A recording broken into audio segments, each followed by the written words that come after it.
ಅರ್ಜುನನ ಮಗ ಅಭಿಮನ್ಯು, ಅಭಿಮನ್ಯನ ಮಗ ಪರೀಕ್ಷಿತ. ಆಗ ಈ ತಕ್ಷಕ ಶಮಿಕ ಋಷಿಗಳು ತಪಸ್ಸಿ ಕೂತಿರ್ತಾರ.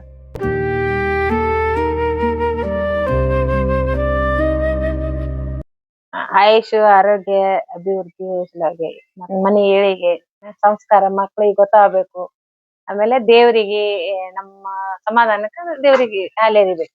ನಾಗರ ಪಂಚಮಿ ನಾಗರ ದೇವ್ರದ ಶಾಪ ಯಾರಿಗಂದ್ರ ಶಮಿಕ ಋಷಿಗಳು ತಪಸ್ಸಿ ಕೂತಿರ್ತಾರ. ಅವ್ರ ಮುಂದ್ ಒಂದು ಹಾವು ಸತ್ ಬಿದ್ದಿರ್ತೈತಿ.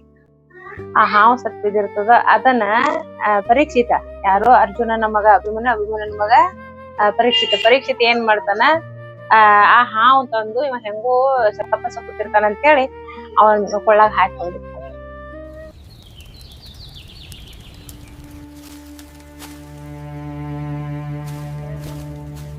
ಶಮಿಕ ಋಷಿ ಮಗ ಬರ್ತಾನ. ಬಂದು ಅವನ್ ಹೇಳ್ತಾನ, ಇದು ಯಾರ್ ಹಾಕ್ಯಾರ, ಈ ಯಾರ್ ಹಾಕ್ಯಾರ ಅವ್ರಿಗೆ ಆ ಹಾವು ಕಡ್ದೆ ಸಾವು ಬರ್ಲಿ ತಪ್ಪ ಕೊಡ್ತಾನವ. ಆಗ ಈ ಋಷಿಗಳು ಅವನಿಗೆ ಹೋಗ್ಲಿ, ಯಾಕಂದ್ರ ಆ ಶಾಪದಿಂದ ಮುಕ್ತ ಮಾಡ್ಬೇಕಂತ ಹೇಳಿ ಒಂದು ಉಪಾಯ ಹೇಳ್ಬೇಕಂದ್ರ ಅವ ಹೋಗ್ಬಿಟ್ಟಿರ್ತಾನ. ಪರೀಕ್ಷಿತ, ಅಭಿಮನ್ಯನ ಮಗ ಪರೀಕ್ಷಿತ ಹೋಗ್ಬಿಟ್ಟಿರ್ತಾನ. ಅವನಿಗೆ ಒಂಥರ ಗರ್ವ ಬಾಳ ಇರ್ತೈತಿ, ಏನೋ ಒಂದ್ ಆಗ್ತಿರ್ತೈತಿ, ಅದನ್ನ ಕೆಡ್ಸೋದಿರ್ತೈತಿ ಅವನಿಗೆ.